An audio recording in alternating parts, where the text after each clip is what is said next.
All good? All right, so we're gonna look. Proud of those. Yeah, just.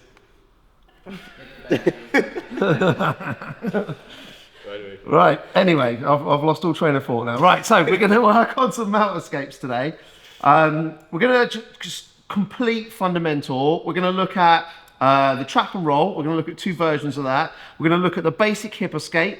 And we're going to look at one escape that I like when our partner transitions into technical mount. So first of all, let's look at the trap and roll. So for the trap and roll, it's all about setting ourselves up correctly. And even then, like a decent player like Rich might not be able to, he might defend it, he might not allow me to get hold of his arm.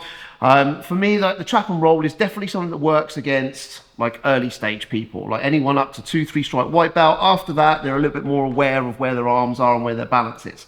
But it's definitely worth having in the locker. So for a trap and roll, however we get hold of that arm, we're looking to trap the arm in. Now I like a particular way, like sometimes when you're rolling, yeah, you know that it's just like heat of the battle, we might just have to grab it and just go for it. But if I can set this up properly, then what I really like is to pull this arm in, trap with the far side arm. So right arm to right arm, then reach up, and this little bit of gi that's just sitting by there by the armpit, I'm gonna grab it and I'm just gonna start to pull that down and tuck my elbow in. So a couple of reasons for that. Number one, look how it sort of rotates my partner's body. So he's already going in the direction that I want. Also, this allows me to bring my elbow in close. If I am just holding onto this and not bringing the elbow in, he can start climbing his knees up into that space.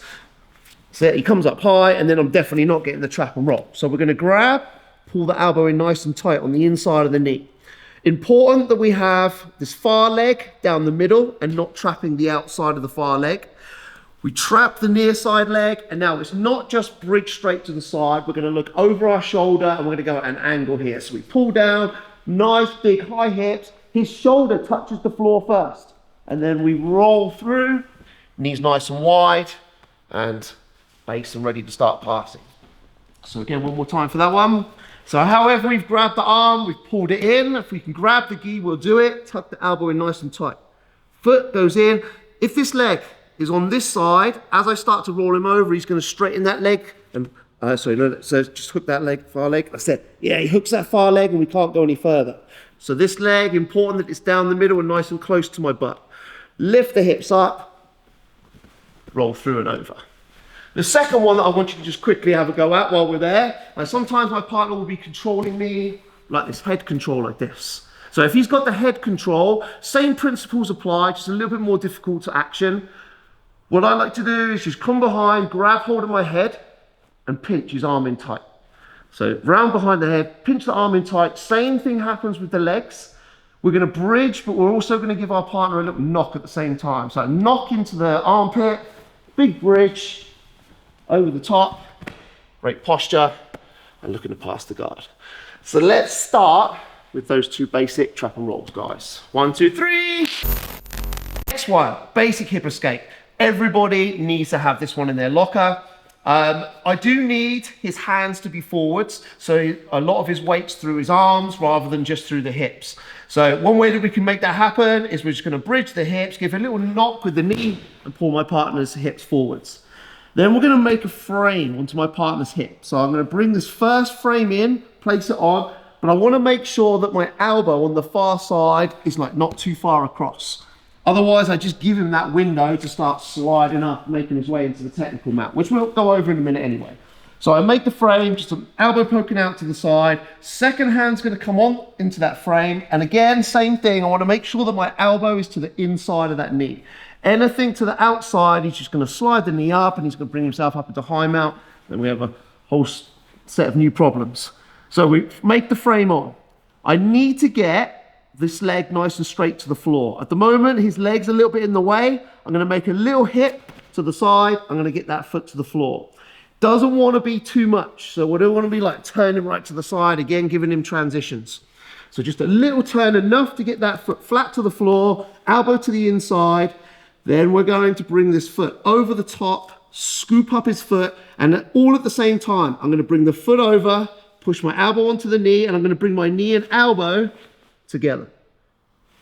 Now that we've got his foot trapped into the half guard or leg trapped into the half guard, you can work whatever you want to work. Basic, like day one, is we move the hips, we frame, and pull ourselves back into closed guard.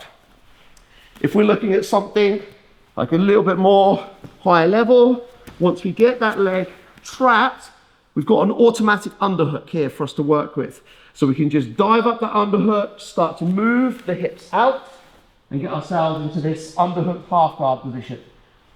Then whatever you want to work from here, really. If he's still based quite high, come out and we can take it back. If he's got a bit more pressure down, we can start looking at hitting half guard sweeps. Whatever you want to add on to the end, I'm happy with. What the main goal here is I want you to get into that half guard position using that the initial hip escape. So one more time. So we make our frame on, elbow to the inside, hands on the floor, little movement to the side so the leg goes flat, hook the leg, drag over, knee and elbow come together, and then however you want to work that position from there is entirely up to you. If you want some advice on that, I'm happy to give it. 1, 2, 3. So, for this last one, so super common thing to happen when we start turning to the side and try to go for this escape is my partner will start transitioning up and start going into the technical mount position. For me, like, this is much worse than I was before. It gives him a lot more options. He's a lot more balanced. I can't throw him either way. And he can also transition to other positions like taking the back. So bad for us. If we can not allow him to get to here, that's always going to be the better option. But let's look at one simple way that I like to deal with this. We need to be pretty quick, because if he starts resetting in those seatbelt grips and then starts turning over to take the back, then it becomes a back escape problem. So as soon as he comes in, I'm going to bring this hand down and I'm going to block to make sure that this hand can't easily get underneath and get a good tight seatbelt grip in. This hand is going to come down. I'm going to grip hold of the trousers. This is going to be a super important grip. If I don't have hold of that grip, when I bump and bring this arm underneath, he's just going to take that leg, step off of my head, switch his hips, come through back into the side control position. So having that grip is going to give me the ability to keep him in the position that I want. So once we've got that grip, we've blocked initially, we're going to just give a little bump and put this arm underneath. Then we're going to throw both the arms up in the air. As we throw both the arms, we're also going to bridge and we're going to turn ourselves over. Keeping hold of this single leg, you can come up and take the back or whatever you want to do from that position. But we're out and we're at least in a scramble. So again, I go to do my hip escape. He makes his transition. Block and defend. Grab hold of the trousers. Then we're going to just give enough space so I can get this arm through. Once the arm's through, big bridge, drive, spin through, come up. We can start taking our partners back. All right, so last one, technical mount escape. 1, 2, 3, let's do it.